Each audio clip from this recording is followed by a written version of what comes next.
Hello and welcome to another episode on the Public Global. I am Ajay Prakash. In today's episode, I am going to talk about a very well known public figure, Dhananjay Y. Chandrachud, former Chief Justice of India, who served as the 50th Chief Justice of India from 9th November 2022 to 10th November 2024. Prior to that, he was appointed a judge of the Supreme Court of India in May 2016. Among the many important positions which Justice Chandrachud held prior to joining the Supreme Court was as the Additional Solicitor General for the Union of India and, more importantly, as the Chief Justice of the Allahabad High Court. He is extremely well educated, coming from St. Stephen's College, Delhi, then a bachelor degree in law from Delhi University, master's from Harvard, and then went on to do his doctorate in juridical sciences from Harvard. Justice Chandrachud still remains a newsmaker, probably just because that many people want to know what was the reason behind the many judgments which came out from the Supreme Court during his tenure. Now, since he has retired, I think it's time for us to now dissect all his judgments which he made as the Chief Justice of India. After his retirement, it appears that Justice Chandrachud is the most sought after personality as far as TV shows goes. He has been keeping himself busy by giving interviews on various channels. I'm going to talk about one such interview which was given by him to Navika Kumar on the Times Now. As a pleasant surprise and a diversion from the normal conventions that Times Now is expected to follow, Navika Kumar for once did ask some unpleasant questions to Justice Chandrachud. If you haven't done so till yet, I do recommend that you watch that interview on Times Now. One question she asked was regarding the Ayodhya judgment, where a five-judge bench, which included the then Chief Justice Ranjan Gogoi, Ashok Bhushan, Sharad Bobde, Justice Chandrachud himself, and Justice Abdul Nazir. Just to recap what the verdict was, the five judges delivered this verdict in which the disputed site was handed over to the Hindus, despite the court agreeing with all the arguments of Muslims claiming right over the then disputed land. The bench also maintained that Muslims were deprived of their 450-year-old mosque and ordered the government to allot a prominent and suitable 5-acre plot to them to build a mosque. Needless to mention that Justice Gogoi later on went on to become a Rajya Sabha member. The question was not so much regarding the verdict, rather, the question was about the manner in which the verdict was delivered. The Ayodhya case verdict was delivered unanimously by these five judges, but no author of the judgment was declared. Now, that goes against the conventions of the Supreme Court. Even if there are multiple judges in a bench, there is one or two people who are declared as the author of the judgment. In this case, there was no author of the judgment, and that was the question Navika Kumar asked Justice Chandrachud. To this question, Justice Chandrachud replied that since all the five judges had signed that judgment, they all stood by the judgment. He further went on to say that although there was no author and the judges stood by this judgment, two communities had been fighting for decades over this issue, and their judgment brought in a sense of peace and stability within the country. Navika Kumar then went on to ask Justice Chandrachud that many in the country feel that because of the Ayodhya judgment, many groups within the country have got emboldened and have been asking the authorities to dig up several Muslim sites, religious sites, saying that there is some Hindu structure below that site. Justice Chandrachud, in his normal style, evaded the question and said that since the Supreme Court is now seized of the matter, let's wait as to what the Supreme Court decides. An interim judgment has already been passed by the Supreme Court. So that now brings me to today's topic of discussion, judicial evasion. I found this term on internet and it's a rather interesting term where the judges don't take a position. Instead, they either give a judgment which is totally different from what was asked to them, or don't address the issue at all and keep the case pending for years together. I recommend that you go and read this blog of Gautam Bhatia. I've given the link here. I'll also leave it in the description. All the world is a stage on the legacy of Chief Justice DY Chandrachud. So the Ayodhya case verdict is just one example of judicial evasion, where the judgment was contrary to all the evidence which was gathered, and then five judges sat and someone wrote the judgment and they gave the verdict, but no one authored that judgment. So that after 30, 40 years, if any question is raised, you won't be able to know who was the person who wrote the judgment. I'll also now bring out a few more cases regarding judicial evasion, which has sort of caught on in our judiciary. A quick recap of that case. In 2005, Aligarh Muslim University reserved 50% of its seats in postgraduate medical courses for Muslim candidates by claiming itself to be a minority institution. This was challenged by Dr. Naresh Agrawal versus Union of India in 2005. The Allahabad High Court struck down the reservation policy and held that AMU could not have an exclusive reservation because it was not a minority institution. In 2006, the case came to the Supreme Court and a stay was put on the High Court judgment, and the case was referred to a larger bench to decide. Interestingly, in 2016, when the NDA came to power, they decided to withdraw from this case. That left Aligarh Muslim University to defend itself. Finally, after 18 years, some sort of judgment came through the Supreme Court.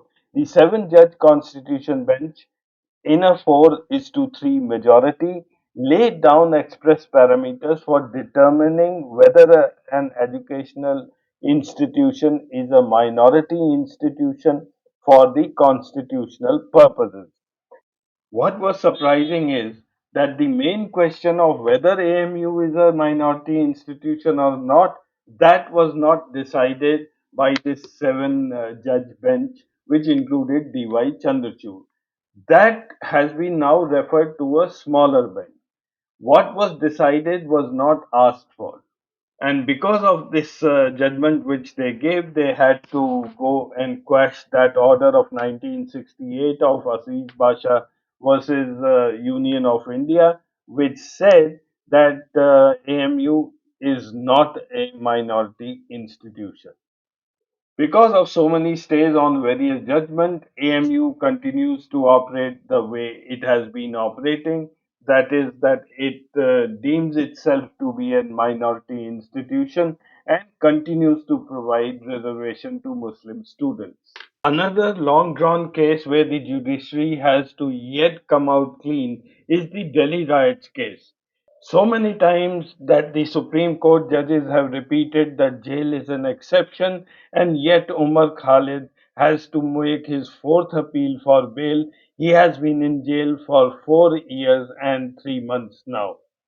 These cases pertain to what is more infamously known as the Delhi riot cases. While some of those people that who were charged in this case have received bail, others continue to languish in jail for more than 4 years without a trial. The issue here seems to be more of judicial accountability and propriety and the working style within our courts. Now, I am quoting here from Gautam Bhatia's blog. What happens to a judge's pending matters when they are transferred? These matters have to be heard from scratch. In short, Justice Siddharth Mridul reserved a judgment in the Delhi riots case on bail applications of incarcerated individuals and sat on them for 7 months, following which, upon his transfer, they were sent to a different bench for the process to begin all over again. Once may be carelessness. Twice, however, it starts to look like callous and willful disregard for personal liberty. Twice, a judge of the Delhi High Court dawdled over bail cases that ideally should not need more than a week to decide for months on end.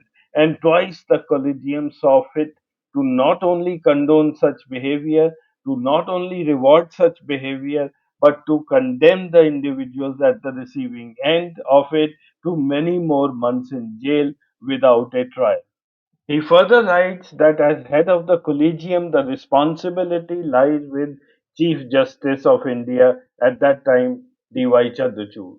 After all, was it not he who famously and eloquently said in the case of Arnab Goswami that one day without personal liberty is one day too many? But not, it seems, for the individuals jailed in the Delhi riots case, where the days may come and the weeks and the months and the years, but it is still not too much. The third and the last example that today I'll take up regarding judicial evasion is another very famous case of the money bills.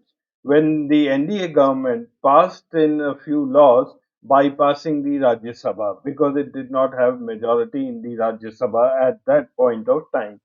In this particular case, which I am going to quote, Justice D.Y. Chandrachud was the lone dissenter. And yet, when he became the Chief Justice of India, he did nothing to rectify the mistakes of the past. If you may recall, in March 2016, something unusual occurred in the Indian Republic. A bill that has widespread social and economic ramifications and contains a set of rules that would have far ranging consequences on the lives of, at that time, 1.3 billion Indians, was approved by the Sabha after bypassing the Rajya Sabha. Masquerading as a money bill, the Narendra Modi government was able to safely steer the Aadhaar bill, as it was known, in 2016 through the shoals of parliamentary debate in a shrewd strategy that has left the opposition fuming.